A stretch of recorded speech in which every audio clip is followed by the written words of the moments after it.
Well, we only have 9 sleeps to go until we get to the 6th of September and that massive encounter at Eden Park in Auckland.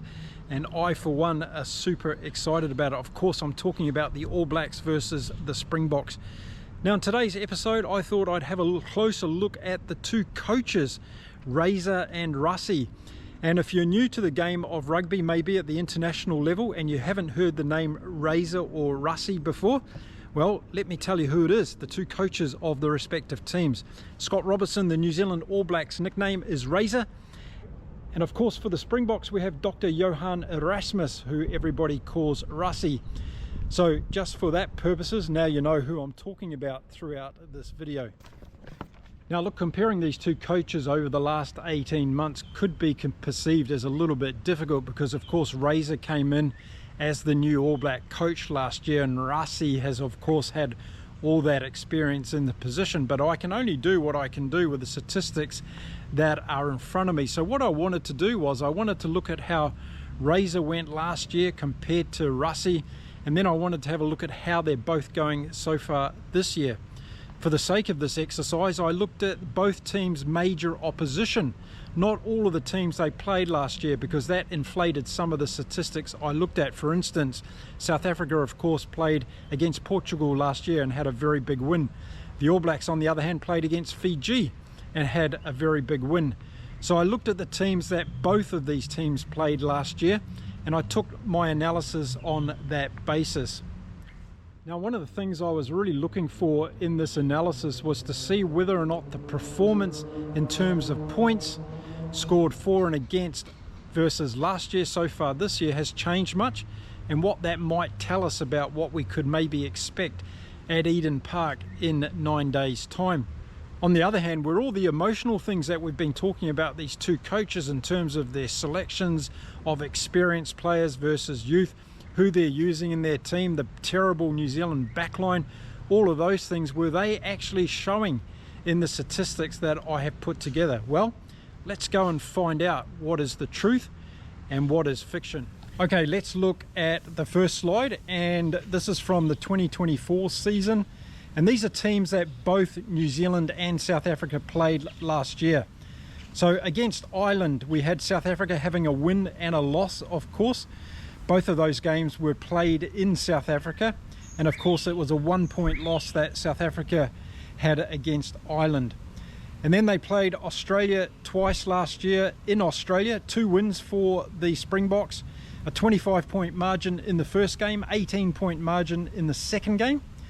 And then against Argentina, of course, it was 1 loss away in Argentina, that was by 1 point, and they had a 41-point victory when they returned to South Africa to the Mombala Stadium to play Argentina there.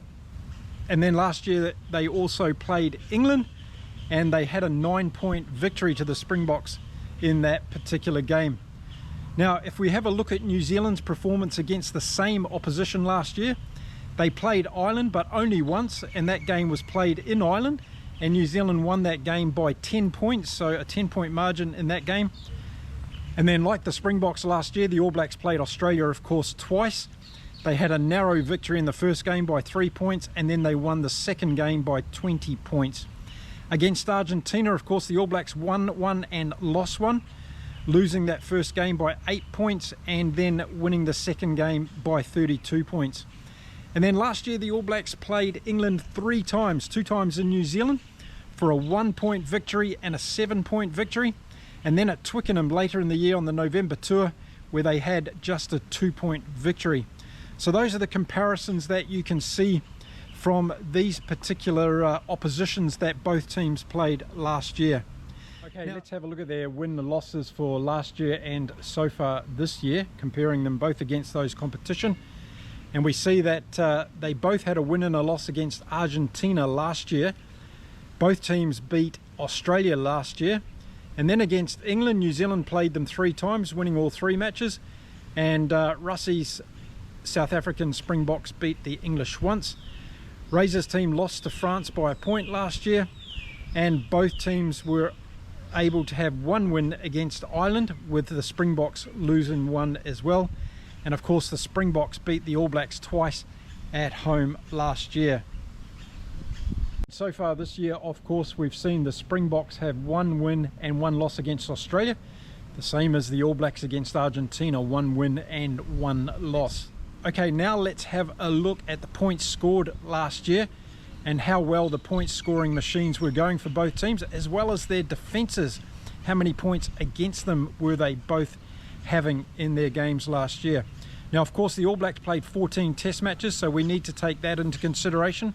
And across those 14 test matches, they averaged 30.78 points per game. So pretty good for the All Blacks, over 30 points a game. And in terms of defense, well, they had 19.28 average points scored against them last year. Now that compares to the Springboks, who played 13 test matches last year, and they were scoring 34.61 points per game, and they were having 16.92 points scored against them.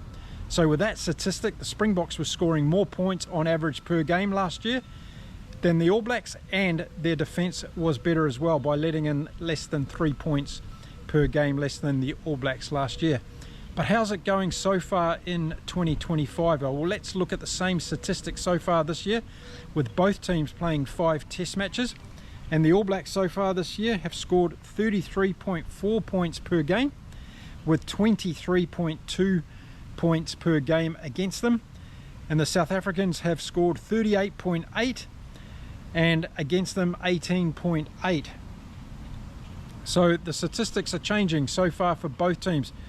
The All Blacks are scoring more points this year than they did last year so far per average per game, but they're also letting in more points from their opposition so far, so maybe their defence is not quite as good. On the other side of the coin, the South Africans are doing the same. They're scoring more points so far per game this year, but they're also letting in more points than their total season last year.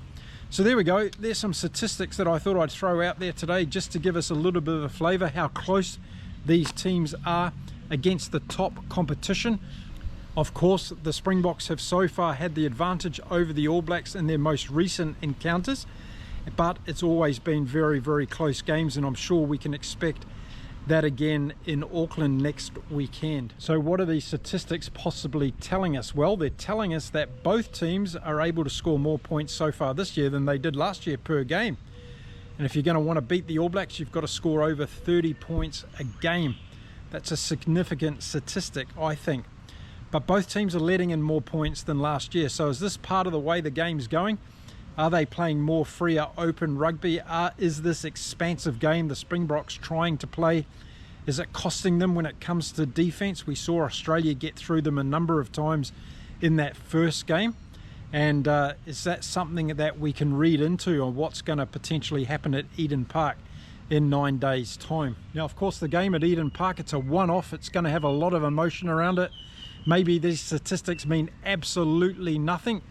But if I had a team that's had to score over 30 points to beat the All Blacks in their backyard, I'd be thinking of some creative ways in which I could do that. And I'm sure that RASSIE is putting together a master plan to try and do that, because you've got to score a lot of points to beat the All Blacks at home. And that's going to be a significant factor, I think, in that game.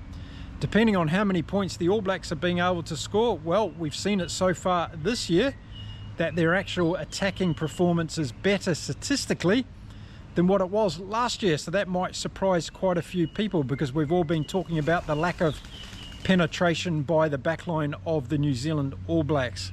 Tell me what you think about the statistics. Are they telling us a story? 24 versus 2025? Are we seeing a trend at all? And of course, last year in the Rugby Championship, just like we've seen this year, both of these teams were beaten. So maybe we're not too far enough into the season yet to really understand what the picture is that is going to unfold. So there we go, a little bit nerdy in today's video, because I wanted to dive into the numbers and to see what they tell us. Of course, we can make numbers tell us anything we want sometimes, but dude, are they significant? Are they going to tell us about the potential outcome of this game at Eden Park? Are the Springboks going to have to score more than 30 points to beat the All Blacks at home? That could be a really significant factor. But there's of course the one-off games, and this is a one-off game. This is a game that has so much more attached to it, so much passion, so much intrigue, so much mystery. and also 2 teams that aren't officially playing at the top of their game. So that also adds to the whole drama of what could happen on the 6th of September.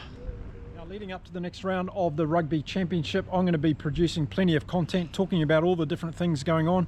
Of course, we've got Argentina travelling all the way to Townsville in Australia, when they're going to take on what we can only expect to be a depleted Aussie lineup due to all of their injuries. But as we get closer and closer to that particular game, I'll talk more about it as well and give you my thoughts and opinions. 9 days out from the Eden Park Clash of the Century. I've got plenty more to share on this particular tale, so make sure you stick around for that as well, right here on Inside Rugby with Mark.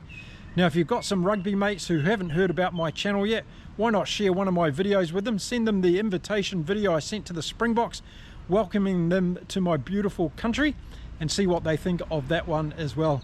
Okay, I'll be back again really soon. Until next time, keep well, keep safe, keep enjoying your rugby all across the world, and thank you very much for watching my channel here, Inside Rugby with Mark. Until next time, it's adios from beautiful Cancun in Mexico. Bye for now.